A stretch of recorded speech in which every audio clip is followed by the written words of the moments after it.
Alamin naman natin ang dalang inspiring story ng isang restaurant and bar business owner dito lang sa ating Negosyo Tayo.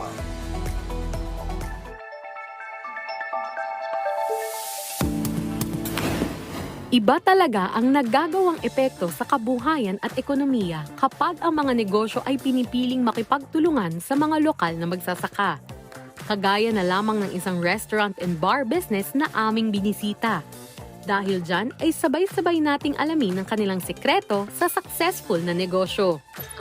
Para ipagpatuloy yung nasimula na pagtulong sa mga coconut farmers sa kanilang livelihood at saka sa bansa na rin, makatulong tayo. Tayo ay number 2 sa buong mundo na nagpo-produce ng coconut. It's a sleeping giant. Kung meron tayong mga gantong klase ng restaurant, tinutulungan natin yung economy natin na lumago. So, ang laking bagay na may mga ganitong klase na businesses.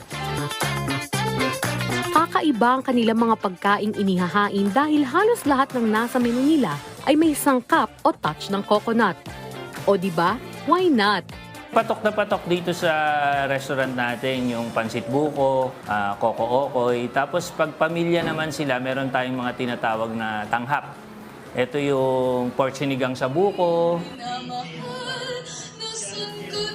Ngunit bago pumasok si Jamie sa mundo ng pagnenegosyo ay dati siyang nagmamanage ng mga singers at banda. Hanggang sa maging manager siya ng isang restaurant.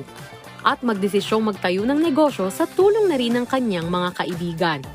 Pero sabi nga nila, there's no easy way to success. Ipapakilala mo pa lang yung lugar. Ipapakilala mo pa lang yung service mo na unique, na Filipino style. Ipapakilala mo pa lang yung mga menu mo. So yung 3 months, 4 months, hanggang 6 months sa amin, challenge talaga yan. Sa lahat ng nagbi-business, yan talaga yung challenge. So, kailangan mong i-face yun, harapin yun, tapos mag-initiate ka ng development, no, para tumakbo yung negosyo ng maayos. Then, i-standardize mo yung iyong mga ginagawa. Kaya naman may payo at tips si Jamie para sa lahat ng aspiring business owners. Number 1 siguro, yung meron kang panlaban ng mga menu. At lagi mo siyang aalagaan. Ibig sabihin, di-develop, pagandahin, together with your team. Mahalaga po yung pagbuo ng team, yung organization mo, no? Meron kang maayos na structure, key persons na magpapatuloy ng maayos na organized na restaurant.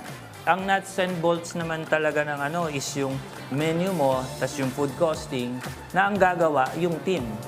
Sa isang negosyo, mahalaga ang kumita. Pero kung ikaw ay may magandang intensyon o advokasya, kusa nang lalapit ang blessing at tagumpay sa iyong negosyo.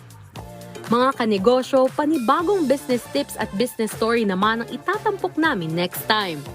Kaya naman, tara, negosyo tayo!